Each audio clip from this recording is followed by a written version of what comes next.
안녕하십니까. 신한은행 인도네시아 서태원입니다. 오늘부터 신한 위클리 포커스를 맡아 진행하게 되었습니다. 신한은행은 작년에 자카르타와 수라바야에 소재하는 2개의 현지은행을 인수하였고 8개월의 준비기간을 거쳐 금년 5월부터 본격적인 영업을 시작하였습니다. 인도네시아에 계시는 교민 여러분들께 보다 양질의 금융 서비스를 제공하기 위해 최선을 다하겠습니다. 앞으로 본 프로그램을 통해 국내외 경제 금융 뉴스 해설 및 그 영향을 중심으로 매주 시청자 여러분들을 찾아뵙도록 하겠습니다. 금주의 주요 뉴스입니다. 전 세계 금융시장에 영향을 주는 7월 FOMC가 7월 28일에 개최됐습니다. 조코위 대통령이 두 번째 개각을 단행했습니다. 의회 승인을 얻은 텍스트 앰네스티 정책이 본격 추진되고 있습니다. 자카르타 시내 주요 도로에 차량 번호판 홀짝제가 시범 시행되고 있습니다.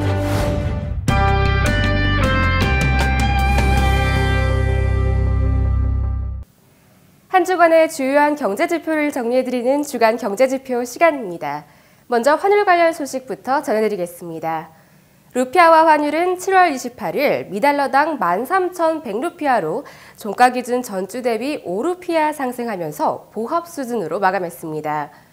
이번 주 미 FOMC를 앞두고 경계감에 13,165루피아까지 다소 상승했지만 이 기준금리 동결 가능성이 금융시장에 선 반영되고 예상대로 FOMC가 금리를 동결함에 따라 다시 하락 반전하면서 전주 대비 다소 상승하는 수준에서 마감했습니다. 원화 환율은 전주 대비 10.6원 하락한 1,126.4원으로 마감했습니다.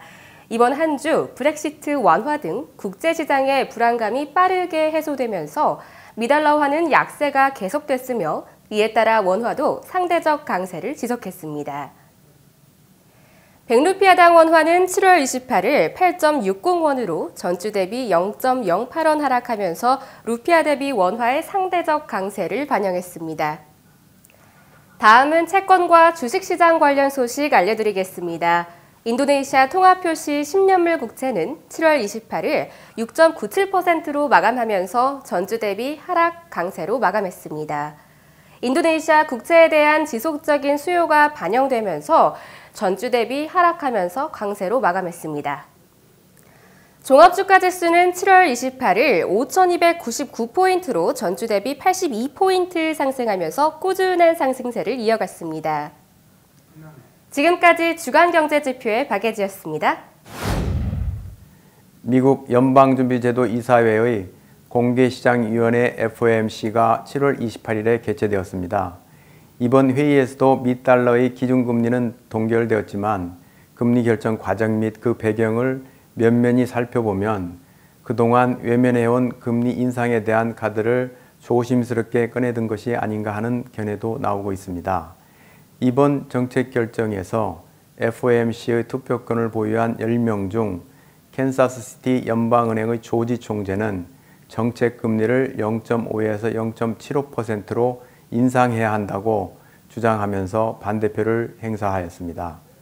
이번 FOMC 회의 이후 금융시장 전문가들은 9월 금리 인상 가능성을 50대 50으로 보고 있습니다. 이날 10년 만기 국채 금리는 FOMC 성명 발표 직후 잠깐 올랐다가 2주 만에 최저치로 떨어졌고 달러 가치도 장중 오르다가 곧 상승폭을 반납했습니다. 전문가들은 FRB가 구체적으로 언제 금리를 올리겠다는 방침을 밝히지 않는 이상 금융시장이 금리 인상 가능성을 낮게 볼 것이라고 언급했습니다. FOMC 성명 발표 후 금리 선물 시장에서 9월 금리 인상 가능성은 18%로 전날 19.5%보다 오히려 하락하였고 연내에 한 차례라도 금리 인상을 단행할 확률 역시 52.2%에서 47%로 낮아졌습니다. 금융시장에서는 FOMC의 7월 회의 결과에 대해 금리 인상으로 가는 걸음마 정도로 보고 있으며 9월 인상 가능성보다는 12월 금리 인상 가능성을 높게 보고 있습니다. 만일 9월에 금리를 인상하려면 고용 및 물가 지표가 크게 개선되어야 가능할 것으로 보입니다. 월스트리트저널 등 주요 경제신문들도 미국의 금리 정책 향방은 앞으로 나올 경제 지표에 좌우될 것으로 분석하고 있으며 특히 7, 8월 고용지표가 9월 FOMC 정례회의 전에 나온다는데 금융시장이 주목하고 있는 상황입니다. 미 FOMC 회의에 앞서 인도네시아 중앙은행도 지난 21일에 기준금리를 현 6.5% 수준으로 동결했습니다. 금년 BI는 경제 활성화 목적으로 4차례에 걸쳐 7.5%이던 금리를 현 6.5%까지 인하했고 이번에도 일부 금융 전문가들은 중앙은행이 기준금리를 0.25% 인하할 것으로 예상했었지만 시장 예상과는 달리 기준금리를 동결하였는데 이는 대외 변동성을 고려하는 인도네시아 금융당국의 고민이 반영된 것으로 보입니다. 7월 27일 조코위도도 대통령이 두 번째 개각을 단행하였습니다. 이날 조코위 대통령은 2차 개각 결과를 발표하며 우리는 많은 도전 과제들에 직면해 있다. 빈곤, 빈부격차, 지역 간 격차의 간극을 좁혀야 하며 전 세계적인 경기 침체에 대처해 인도네시아 경제를 부양해야 하는 과제도 안고 있다. 도전 과제는 항상 변화하기에 우리는 더 신속하게 결정하고 대처해야 한다고 호소했습니다. 이번 개각에 눈여겨볼 사항으로는 남부 말루쿠 지역 가스블록 위치 선정 과정에서 잦은 다툼을 벌였던 수드리만 사이드 에너지자원부 장관과 리잘 람니 해양조정부 장관이 해임된 것과 한나라당 설립자인 위란또가 정치, 법무, 안보조정부 장관으로 국민수권단 총재인 아스만 압두루가 국가행정개혁부 장관으로 영입된 점과 관련하여 향후 정치 구조에 세간의 이목이 집중되고 있습니다. 이번 내각에 주목받는 인물은 단연 스리 물리아니 재무부 장관입니다. 금융시장에서는 스리 물리아니 재무부 장관 임명으로 다양한 시장 친화적 정책의 실행을 예상하고 있습니다. 스리 물리아니 장관은 최근까지 월드뱅크의 매니징 디렉터직을 수행했으며 이전 정무 재무장관직 수행 시에도 다양한 시장 친화적 경제 정책을 추진했었습니다. 이에 따라 인도네시아 경제의 성장 속도가 좀 더 빨라질 수 있다는 희망적인 기대가 시장에 반영되길 기대해 봅니다. 조코위 정부는 텍스 앰네스티 정책을 줄기차게 추진하여 왔습니다. 앰네스티 정책의 최종 시행 여부에 대해 갑론을박이 있었습니다만 지난 7월 18일 텍스 앰네스티 정책이 최종적으로 의회를 통과하였습니다. 텍스 앰네스티 정책은 조세 사면 제도로 국내외에 은폐된 자금의 양성화를 목적으로 하고 있습니다.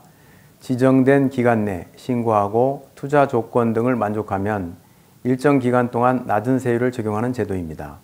텍스 앰네스티 정책에 대해서는 찬반 의견이 많습니다.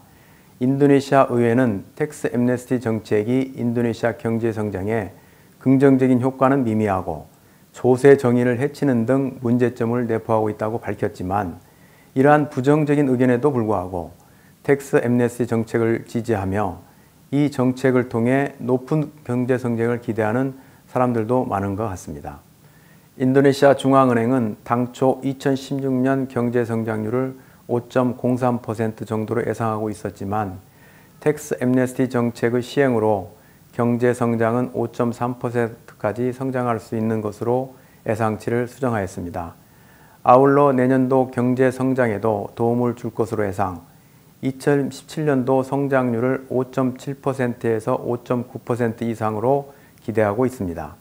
조세 회피 목적 등 다양한 이유로 해외에 머물고 있던 자금들이 인도네시아 시장으로 유입될 경우 루피아 환율 하락, 즉 루피아의 평가 절상이 예상되며 풍부해진 루피아 자금으로 인해 시중금리도 하락할 것이고 이는 기업 투자와 함께 추가적인 고용 창출로 연결, 경제의 선순환 구조를 이끌 수 있다는 것이 당초 제도 시행의 취지입니다.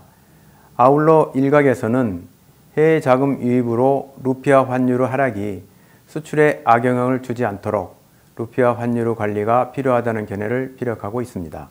최근 세무당국의 발표에 따르면 조세 사면제도 시행 일주일이 경과한 7월 26일 오전 10시까지 82명이 납세 신고를 했으며 신고 금액은 총 9,890억 루피아라고 발표하였는데 신고 금액의 절반은 국내 자산이었다고 합니다. 텍스 암네스티의 시행에 따른 실질적인 해외 자금 국내 유입 여부는 앞으로 좀 더 지켜봐야 할 것 같습니다. 마지막 소식입니다. 자카르타 주요 도로에서 7월 27일부터 차량 홀짝제가 시범 운영되었습니다. 평일 오전 7시부터 10시까지, 오후 4시부터 8시까지로 출퇴근 시간에 적용되며 마지막 숫자가 홀수이면 홀수날에, 짝수이면 짝수일에만 대상 도로를 통행할 수 있습니다. 홀짝제가 시행되는 주요 지점은 종전 3-in-1 제도가 적용됐던 땀린, 수드리만, 갓도 수브루토가 포함되며 ERP 시행이 예정된 라스나사이드 등도 포함되었습니다. 7월 27일부터 8월 26일까지는 시범 운영 기간이며 자카르타 경찰청은 시범 실시 기간 중 교통 위반 딱지는 떼지 않고 주의 또는 경고만 하는 계도를 통해 제도 홍보에 집중하고 있습니다. 시범 기간 이후에는 위반 차량에 대해 2개월 이내의 금고 또는 50만 루피아의 벌금이 부과된다고 합니다. 자카르타 주정부는 그동안 교통량을 줄이기 위해 다양한 교통정책을 강구해 왔습니다.